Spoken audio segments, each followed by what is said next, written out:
I just remember my wife coming into the meeting and I was like, wow, who is that? I would normally ask like who fell in love at first sight, but that could be a really awkward question to ask if all married couples don't raise their hands. But it was a love at first sight sort of thing. So our relationship started over a pregnancy center event. And it's amazing, years later when we started the Radiance Foundation, pregnancy centers have always been the center of what we do. We love what we do. God enables us to do all kinds of things. And that's why, you see this little invitation here? You know, it was mentioned, this is the actual invitation. You know, Trump is important, presidents are important, right? But there are some things that are even more important. And so when people say, you know, Facebook's amazing, people always give advice whether you want it or not. But so many people were saying, oh, just get somebody else to fill your place, just get somebody to fill your place, it's okay. This is a once in a lifetime thing. Well, I had a dad who taught me integrity and taught me when you say you're going to do something, you're going to follow through and do it. And so that's why I'm here. I love the work that we do. My wife and I, we started the Radiance Foundation. It was back in 2009 when the economy was booming, if you remember that. It wasn't booming. People thought we were out of our minds. My wife was a teacher. She taught for 13 years in public and private school. I worked as a creative director. And people thought, why are you starting a nonprofit in a crazy economy? I mean, that's just crazy. Well, quite honestly, when you're a Christian and you're pro-life, you're just a little bit crazy. That's it. We just believe that you just have to do things differently. And faith in God is a tremendous thing, and it's amazing because when God calls you, He's going to equip and enable you to do what He's called you to do. Yes, He is. And it was scary. It was scary leaving one full-time job and going into something we knew nothing about. We knew nothing about running a nonprofit. But God just opened up all kinds of doors. We've been able to speak around the world. We've been able to speak in colleges, Harvard, Princeton, University of Notre Dame, and the list goes on and on. We've been able to lead Capitol Hill briefings, conferences, high schools. I mean, it's just been crazy. But this is what happens when you're like, God, I'm willing and I'm able. That's a dangerous thing to say sometimes. Because don't say it unless you actually mean it, because He will follow through. And you can see some of the topics we get to address. The social injustice of abortion, self-control versus remote control is one of them, because it's a character development workshop we do with teens, because we happen to believe that character still matters. Anybody in this room think that character still matters? Amen. Yeah. Okay, again, about half of you. So, we love creating stuff. We love creating content that just helps us shape conversation. Sometimes Christians are afraid to engage in things because they don't know how to start the conversation. And so we love creating, whether they're memes or fact sheets or the videos that we create at radiance.life. These are just some of the examples. We love creating the fact sheets. We do extensive amount of research so that you actually know what you're talking about. And not only that, all the fact sheets lead to an article on the website, which is directly linked. So it's never a question of, okay, where do these numbers come from? But we believe in equipping people, whether they're teens or adults or even children. And so I'm just gonna take a brief moment just to, I know we're not supposed to brag, but I'm bragging in the Lord on my wife, if I can put it that way. My wife is a homeschooling mama. We have 4 kiddos, and anybody who homeschools in this room, Oh, yeah. you know it's not an easy thing, right? Well, my wife, who taught for 13 years in public and private school, her last 3 years were in Philly, in inner city Philly, and she longs for the days, the riot lockdowns of Philly sometimes, because homeschooling is no joke. But a lot of times we get parents who ask us at different events, how do I even talk to my children about the issue of abortion? Aren't they too young? The answer to that is no. That's right. Children are not too young, whether they're 3 years old, 4 years old, 5 years old. We just have to figure out an age-appropriate way to teach them. And so my wife recently just wrote this book. It's an adorably illustrated children's book that teaches children that every life has purpose. Amen. An age-appropriate way to talk about the issue of abortion, because the world is bombarding our children Oh, yes. with all kinds of views that are broken, which is why this says, we have to reach them before a broken world, we have to teach them before a broken world reaches them. I mean, our kids are exposed to every issue under the sun. The question is, are we as Christians willing to actually instill in them from a young age what it means to be pro-life? Because if we did that from a young age, we wouldn't have to do so much work when they're an adult to change their minds. And so this is just one of the other resources that we've created. And we do this because we believe in this radical notion that every human life has purpose. It's our Twitter handle. We've been suspended on Twitter I don't know how many times, ridiculous. But we believe this, and this is somehow radical to believe that every human life matters, that every heartbeat matters. This is radical. Okay, I'm a radical. I believe that whether you're planned or unplanned, whether you're able or differently able, whether you're red, yellow, black, brown, or white, every life has purpose. Amen. And I love how God specializes in enabling triumph to rise from tragedy. Yes. That someone with a story like mine is able to create content to prove the abortion industry wrong. That's why I love doing what I do with my wife in the Radiance Foundation. My wife, by the way, is the executive director. She's the one who's in charge. I have no problem with a woman being in charge. Can I get an amen in here? Amen. Wasn't so enthusiastic, but it's okay. I love talking about this, the beauty of possibility. We have no idea what lies ahead. Tomorrow, the next month, the next year. As best as we can plan, things don't typically go to plan. Any parents in here know how true that is? So I want to show you the first moment that I was able to actually hold my son's hand, my firstborn son's hand. And I tell you what, his name is Makai. And I don't know how many of you men admit in here that you've ugly cried in your life, but I was ugly crying because this moment was the result of so many things. It was the result of my birth mom giving me life, giving me the incredible gift of adoption into a small family of 15. It was being loved by my parents and occasionally loved by my siblings. Depends which one you're talking about. It was because of my incredible wife and all the things that happened because of my birth mom's singular decision. And to be able to hold my son's hand. I mean, part of the crying was because they did not prepare me for what a C-section was gonna look like. I was not quite prepared for that. But most of it was because of what God did through all those years as Satan tried to steal, kill, and destroy. And this was the realization that Satan lost. Yep. And when we hold on to God and when we believe in his word, Satan will lose over and over and over again. So to understand why I'm so passionate about the issue of abortion, about adoption, you have to go a little further back to understand who my family is. And this is a little intro to them. Life is never picture perfect. Human beings come in all different shapes, sizes, colors, and abilities. No matter how much we plan, no matter how much we think we're prepared, the unplanned happens all the time. It's how we respond to the unexpected that shows our true humanity. But many do not see the value of every human life. Too many are willing to discard those who don't fit the picture of perfection. Abortion destroys the chance to love and to be loved. We never know what will fill the frames of our lives or how empty those frames can be when we allow exceptions. Every life is a gift. My family is full of exceptions. Those that the world would so easily write off because we weren't planned or because we didn't fit the picture of perfect. This was my family originally. These were the original Bombergers. You can see there are 5, and my 3 siblings who are, I don't know what you want to call them, the homemade ones. So the homemade ones, I don't know, we're trying to figure out a label that actually works. But people would look at this, this is picture perfect. You have 3 kids, you're good. And oftentimes people will ask me, well, what influenced your parents? What inspired them to adopt? And sometimes you kind of hear the subtext to people's questions, and it's like, what possessed your parents to adopt 10 children? Brokenness and love. See, my mom was raised in a trailer. She had an alcoholic father, and her parents were separating. He was emotionally and psychologically abusive. And so my mom had to be placed in a children's home for 1 year of her life at the age of 5. And it's amazing how we underestimate little kids and the way that they receive and perceive the world. We don't understand how much they're impacting. At the age of 5, my mom noticed that there was another little girl there who was never visited by her parents. My mom at least had her mom and her dad visit her separately, but this little girl who had physical disabilities never had a visitor, and it broke the heart of a 5-year-old.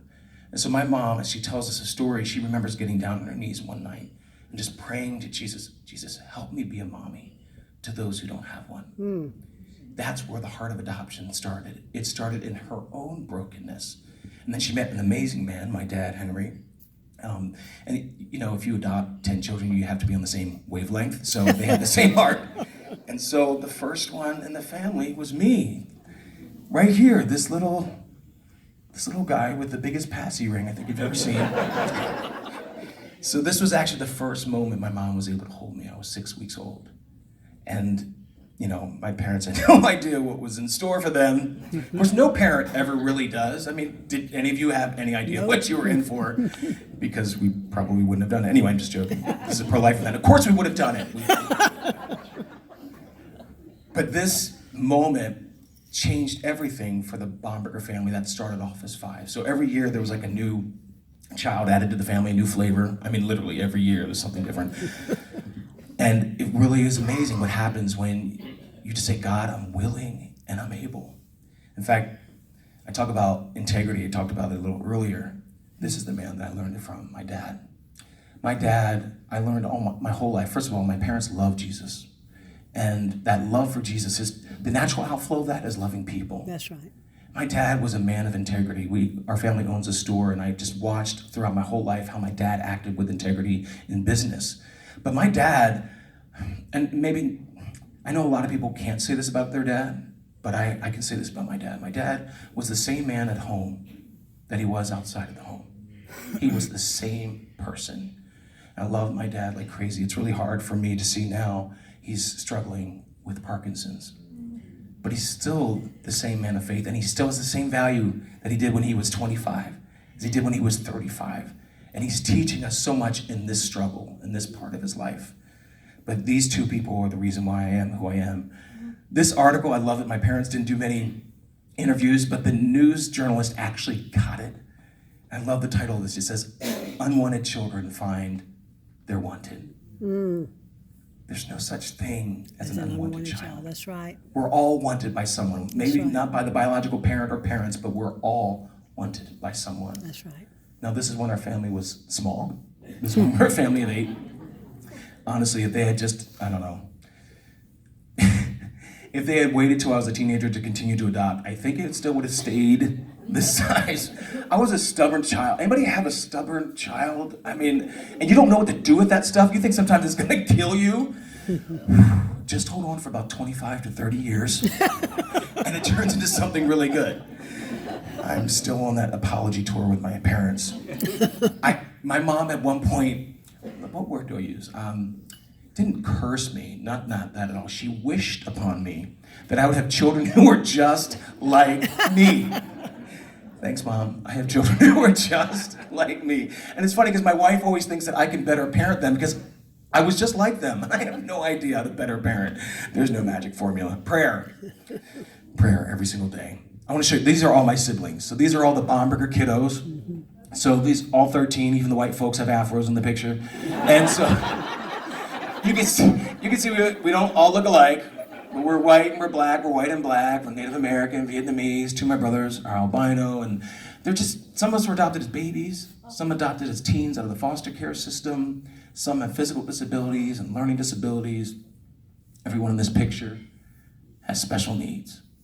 Just like everybody in this room has special needs. That's right. Which is to love and to be loved. And we were all loved like crazy.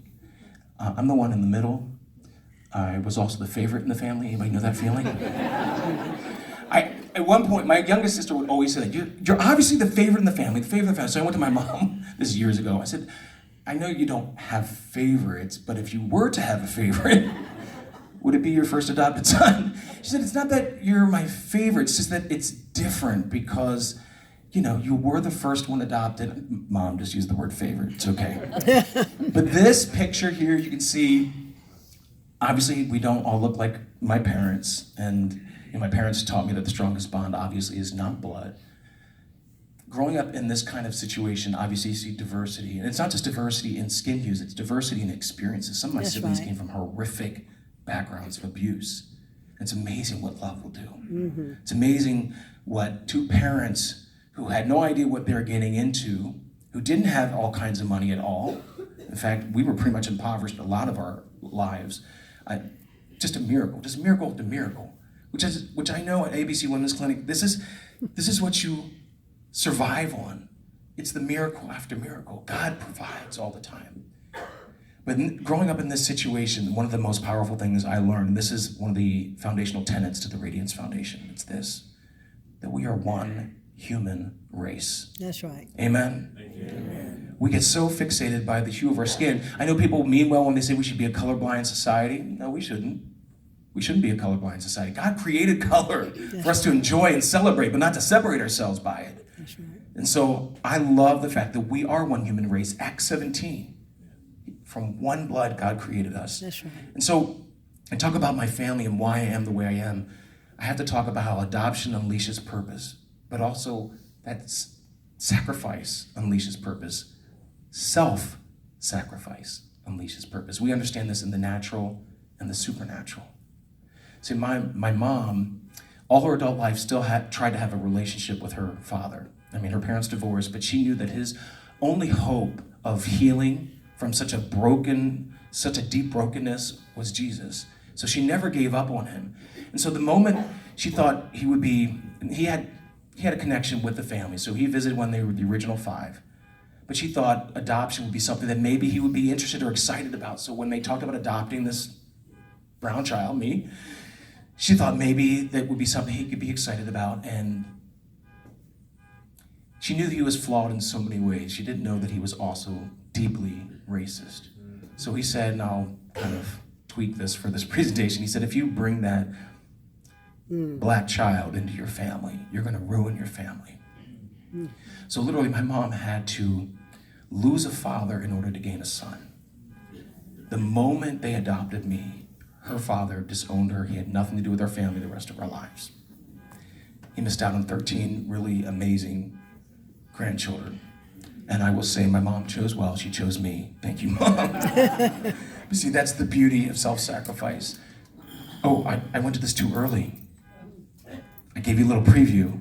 So anytime you hear unwanted child, whenever you hear unplanned, and of course somebody who's unplanned is going to be unwanted and loved, I want you to change the picture you may have in your mind. This is a picture of what an unwanted looks like. This is my whole family, my brothers, my sisters, their spouses, and their children. There are no extended family like grandparents and, oh wait, that's not true. There's one little grandma in the middle of the picture.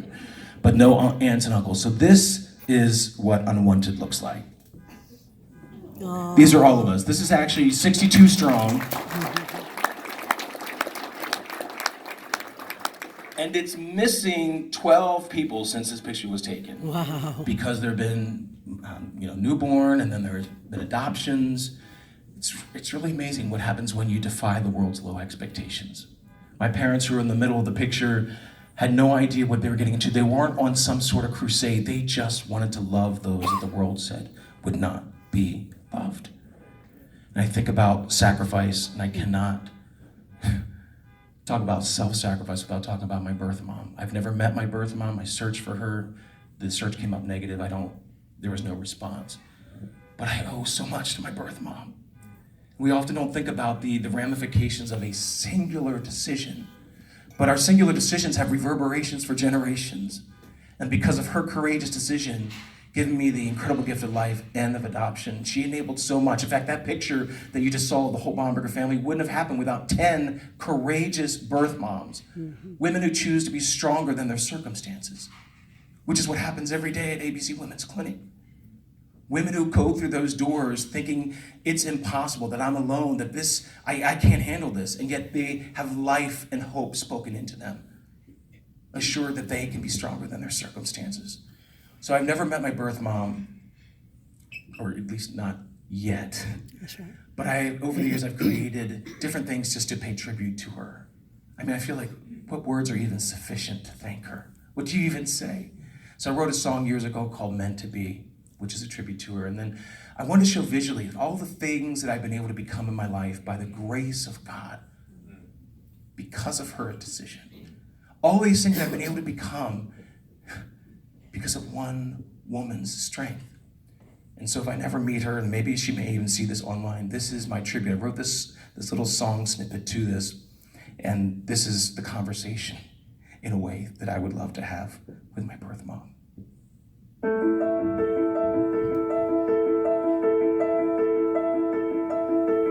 You couldn't see what I would be. It wasn't part of your plan. Stronger than your circumstance, you gave my life a chance, touching the future before it began. You're the reason I am here. I know deep down in my soul, my life has purpose. I know deep down in my soul, my life has purpose.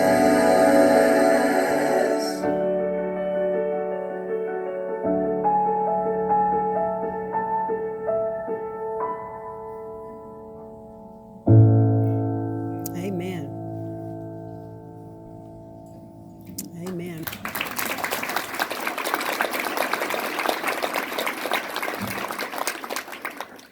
That reality never escapes me. Every day I look into my kid's eyes, I'm reminded of that decision of my birth mom. I can't imagine the pain that she went through, but she never could have seen this side of that trauma. So hopefully one day she'll actually know what her decision resulted in. See, I'm that 1% that's used 100% of the time to justify abortion. But in Psalm 139, there's not an asterisk that says, you knit me together in my mother's womb, I'm fearfully and wonderfully made. Oh, only if you're That's it. humanly planned. That's right. There are lots of things that are not humanly planned, but everything is divinely planned. That's right. And so when I think about how adoption unleashes purpose, I think of the antithesis of that, and that's the abortion industry that is predicated on this lie, that unplanned equals unwanted equals unloved. In fact, Planned Parenthood, that touts itself as a pro-choice organization, which it's amazing what we do with euphemisms. But they tout themselves as a pro-choice organization. This is what they have to say about adoption. Quote, the psychological responses to abortion are far less serious than those experienced by women bringing their unwanted pregnancy to term and relinquishing the child for adoption. Is it any wonder that they abort about 81 human lives for every one single adoption referral? I mean, if you're gonna demonize one of the only two alternatives to abortion, are you really pro-choice? Now, Planned Parenthood, just so you understand, they used to actually, once in a while, an organization that's predicated in a lie will allow truth to slip out. And this is actually one of their older brochures, is from the late 1930s, and they're talking about birth control. And so one of the questions on the brochure says, is it an abortion? And Planned Parenthood says this, abortion kills life after it has begun. Wow. And it says abortion is dangerous to your life and health. It's amazing what happens when your business model changes. Yeah. This is a quote to the New York Times from Planned Parenthood's former CEO, former president, Cecile Richards. She said to the New York Times, quote, we aim to be the largest kick-butt political organization. So when you do that, you will do anything. Mm-hmm. See, they aim to be a kick-butt political organization, but ABC Women's Clinic aims to be, if I can say this, Becky, a kick-butt transformational Amen. organization. Amen. This is what happens inside every day. But see, that's why when I talk about the business model changing, this is what Planned Parenthood now, these are just some of their tweets and posts. Abortion is healthcare, abortion is moral, it is important, it is healthcare, with little bunny rabbit holding up the little sign because it's serious, But Planned Parenthood, this is what they do. They change their business model and they will keep pumping out the lie. In fact, I don't know if you remember the Center for Medical Progress, which exposed Planned Parenthood's trafficking in the aborted baby body parts. The unwanted babies wanted aborted parts, right? So the Center for Medical Progress, David Daleiden, who's still dealing with a court case, a serious court case there in California, they exposed Planned Parenthood. And you know what Planned Parenthood's response was, other than denying that it was true and then apologizing for their medical director? This is what happened online. Planned Parenthood, keep in mind, they're a $2 billion organization that gets $500 million tax dollars from us. So you went on to Planned Parenthood just days after that expose, and this is what appeared. Our site is not available to an attack by extremists. If your website's attacked by extremists, it doesn't typically say it's been attacked by extremists, nor does it say down the bottom there, send out a donation. Yeah, if you've been attacked by extremists, your website doesn't allow anybody to send a donation to you. But this is what happens. They found out weeks later, mainstream media reported about how possible pro-life extremists attacked Planned Parenthood. They didn't report later when it was revealed that their new PR firm did this in order to raise money. So you have to ask yourself what real women's healthcare organization pretends to have its website hacked. One that aims to be a kick-butt political organization. This is also their response to teens. They had this Tumblr page and they had a question, is it wrong to be promiscuous? Now, Planned Parenthood touts itself as the leading sex educator for teens as well in schools, like the school that my wife taught in every Tuesday. They called it Sex Tuesday because Planned Parenthood would come in for 45 minutes and spread their misinformation. But this is their answer about promiscuity. Since the number of sexual partners you've had doesn't say anything about your character, your morals, or your personality, or about anything at all, really, there's nothing bad or unhealthy about having a big number of sexual partners. There's a lie out there that keeps getting promoted over and over again. I just want to give you one last little information about Planned Parenthood. They talk about how they are a leading women's healthcare organization, right? Well, they charge for every service. ABC Women's Clinic doesn't charge for any. Pregnancy centers across the country don't charge for any of their services. But people will say, well, abortion's only 3% of their services. First of all, it's not true. Even if it were true, would it be okay that 3% of the time a business is killing innocent human beings? It'd be like your bank. Yes, 3% of the people walk through our doors, we do kill them, but we give great investment options and banking options to everybody else. What?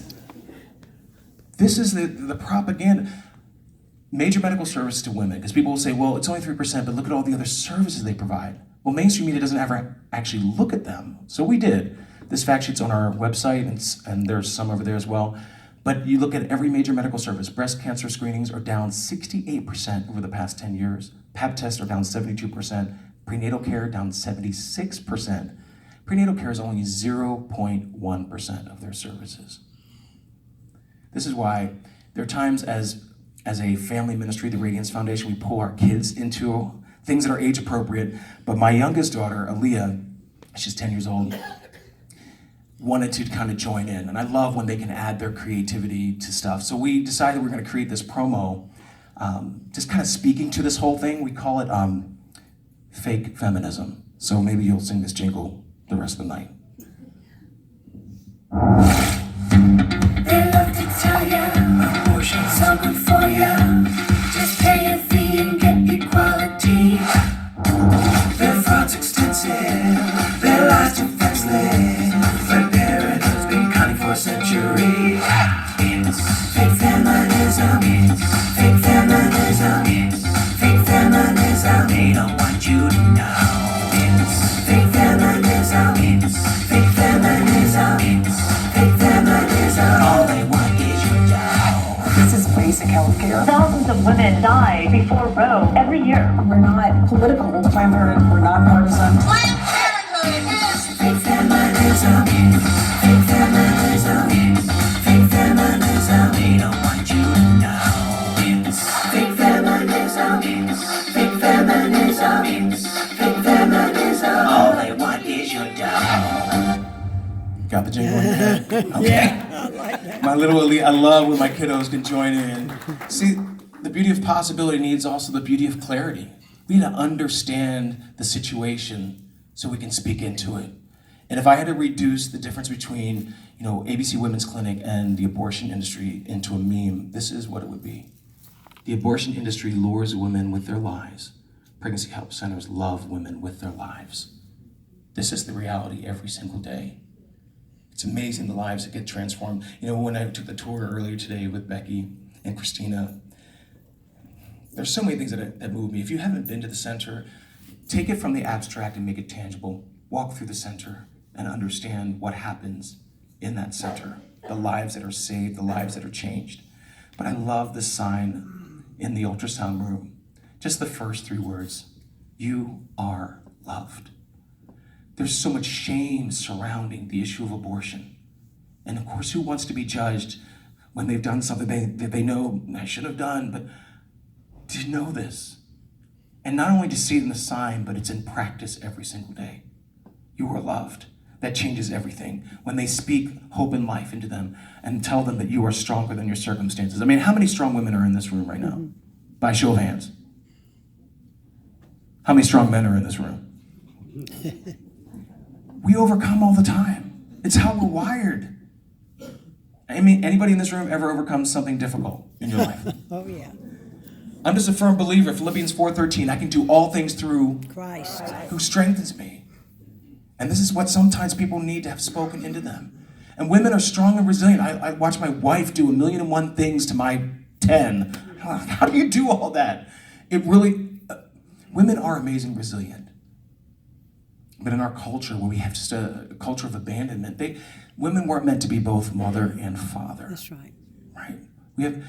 We're told that Roe v. Wade empowered women. No, it didn't.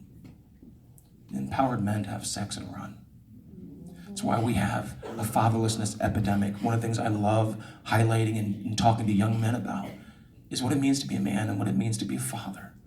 I don't care what society says. I don't care what they try to redefine. Dads always matter. Can I get an amen in here? Amen. And we have fatherless communities. See, Planned Parenthood, the abortion industry, any other form of brokenness depends on vulnerable families. That's right. And when you have fatherless families and fatherless vulnerable. communities, that's where the predators step in all the time. And nowhere is that hardest felt statistically than in the Black community, where 72% of children are born into homes without fathers. I mean, nationwide, we've got 41%. I don't know if you remember, I wasn't alive in the 60s, but when Daniel Patrick Moynihan was sounding the alarm about out-of-wedlock births at 25%, we've got an epidemic. And it takes all of us to address it. So one of the things we decided to do, one of the things we actually started here in Georgia, the Radiance Foundation, and we did billboards in Atlanta. You know, Black children are endangered species, too many aborted.com, more endangered by death by abortion than any other cause. And then we followed that up with this. We put it in the San Francisco Bay Area, the Bible Belt area. Not exactly. We placed about 50 of these billboards, black and beautiful. And the NAACP called it racist. I mean, we were denounced by Planned Parenthood, which was expected. We were denounced by the ACLU, which felt really good. But to be denounced by an organization that I grew up revering and loving, how are you calling this racist? They said it was racist, horribly racist, and it gave the false impression that Planned Parenthood kills Black babies. Planned Parenthood kills, in the last reported year, 345,672 babies, white, Black, and every hue in between. And so I couldn't understand, how is the organization I grew up revering, how are they not on our side? So I started doing research and realized they were actually actively partnering with Planned Parenthood, defending Planned Parenthood. And so I wrote an article about them, and I just need to make sure that I specify this. This is the national NAACP. We work with state chapters of NAACP. There's still some great work being done, but I was taking the national organization to task for their radical pro-abortion position. So I wrote an article that they didn't like. I called the National Association for the Abortion of Colored People. In fact, they sued me for it. They sued me over it. They sued the Radiance Foundation. They sued me. Not just for free speech, over free speech, but over the truth. At the time, they said they hadn't taken a position on abortion, and that they were neutral on the issue of abortion. At that same time, the president of the NAACP, Benjamin Jealous, was doing a $1,000 a plate fundraiser for Planned Parenthood Southeast Georgia. You've not taken a position on abortion? And you're keynoting a fundraiser for Planned Parenthood? So they sued me, they sued the Radiance Foundation. And I just have to say this is the organization that they're partnering with. You talk about the lies that continue to be told. Planned Parenthood tweets this: if you're a Black woman in America, it's statistically safer to have an abortion than to carry a pregnancy to term or to give birth. Planned Parenthood, just so you know, abortion rates in the Black community are up to 5 times higher. Here in Georgia, 61% of all abortions are in Black lives. 61%. In New York City, more Black lives are aborted than born alive. And they want to call this reproductive justice? So we called them out. And we went to court. And we won. 2 years later. 2 years later. And I think of the reverberations of my birth mom's singular decision. She had no idea what I would become. My parents were hoping that all that stubborn hard-headed stuff would turn into something good. And it did. Finally. But I never would have thought as a child, as a brown child who grew up reading about the NAACP, that I would actually, hello, brown guy sued by a civil rights organization over exercising one of my most basic civil rights, free speech. Thanks to Alliance Defending Freedom, which is what led me, Alliance Defending Freedom represented us. I wrote this book, not just about the NAACP, but about the civil rights movement and how so many of those amazing organizations are not on the right side of this issue. And so what I encourage people who are involved in those organizations, friends of mine who are in the NAACP, change it from within. Because every human life matters, every heartbeat matters. Why is that? Because we're created in the image of God. That's right. Pure and simple. And so one of my favorite childhood heroes, my mom was an avid reader. She would have me read all kinds of things. And this man right here, Frederick Douglass, former slave, abolitionist, written off because of where he came from, because of the hue of his skin. Amazing man who defied the narrative at the time. In fact, he helped to reshape the conscience of a president you may be familiar with, Abraham Lincoln.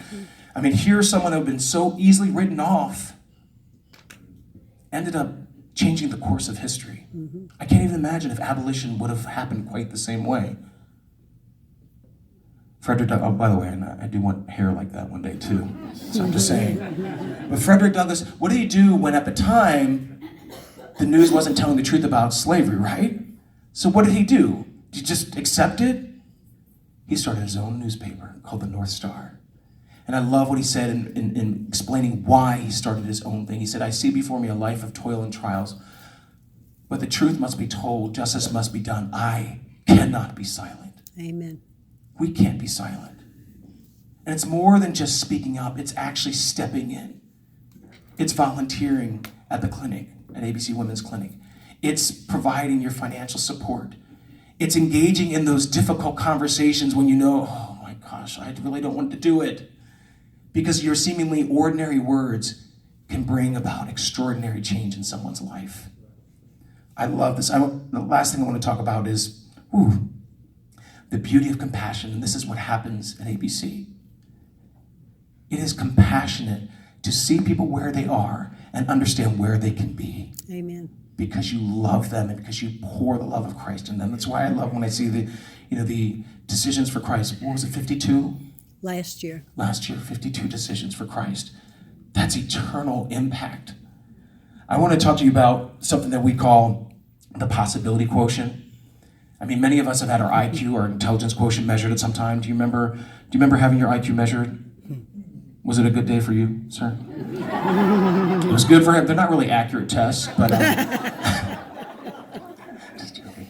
But see, we're not even good at assessing what we're able to do. How many of you have ever done more than you thought you could do? You blew your own mind. By a show of hands, how many of you ever exceeded your own expectations? Wow. And then Becky, what we're gonna do is we're gonna have a self-esteem seminar for all the rest of the people in here. Did I mention that we overcome all the time? I just want to give you a few quick examples of those who grew up in extremely hard circumstances, that the world would say no one should grow up in poverty. No single mother should have to deal with those issues, having to work multiple jobs. Adversity makes us better human beings. Let me give you a few examples of those. If their mothers had believed the lie of abortion, we would be missing out on amazing people. This young man hated to read, but his mom